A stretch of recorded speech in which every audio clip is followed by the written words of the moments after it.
Waajjirri galiiwwanii bulchiinsa magaalaa Adaamaa labsii fooyya'insa taaksii ba'e irratti hooggansaa fi hojjettoota waajjirichaatiif leenjii hubannoo cimsuu kenne. Leenjiin kennames labsii galii federaalaa lakkoofsa 1395 muraa 2017 ba'een walqabate irratti hooggantootaa fi hojjettoota waajjira galiiwwanii magaalaatii hanga aanaa jiraniif kan kennamedha. Itti gaafatamaan waajjira galiiwwanii bulchiinsa magaalaa Adaamaa obbo Balaachoo Asaffam labsichi akka biyyaatti sadarkaa guddina dinagdee naannichaa giddu galeessa godhate kan ba'ee fi komii kaffalaa gibiraa haqa qabeessa taasisuuf labsii ba'e akka ta'e dubbatan. Kun immoo haqa qabeessummaa kaffalaa gibiraa kan barsiisu akka ta'e ibsan.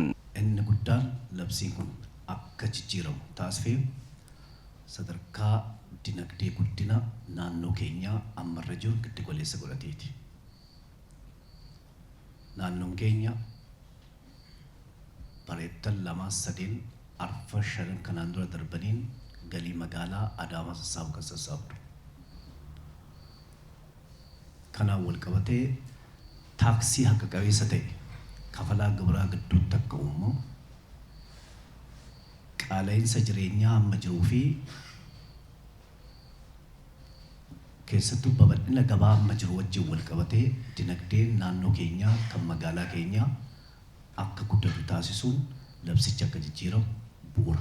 Guddinni dinagdee naannoo dabalaa waan jiruuf ammas caalmaatti guddisuuf maddoota galii babal'isuuf leenjii bu'uuraa akka ta'e hiran. Labsiin ba'es investimentii naannichaaf galtee guddaa akka ta'e himan. Bu'uurri isaa guddina dinagdee naannoo keenya irra ga'e giddu galeessa kan godhate.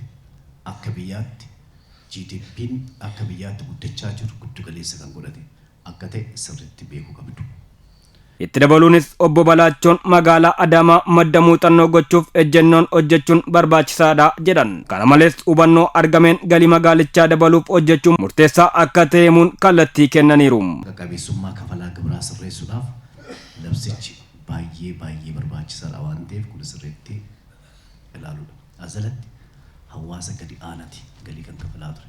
Kan eeyyisiisaa tursiisa. Gurguddaan humna qaba waan ta'eef humna sana ofirraa dhowwaa ture.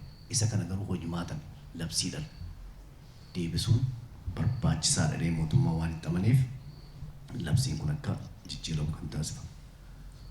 Guddinni dinagdee naannoo keenyaa baraa baratti guddachaa jira. Ammas madda galii babal'isuun baay'ee murteessaadha. Hojjettoonni leenjicha irratti argamanis hubannoo argataniin labsii ba'e hordofuun kaffalaa gibiraa kakaasuun galii magaalichaa guddisuuf kallattii kenname fudhatanii hojjechuuf qophii ta'uu dubbataniiru.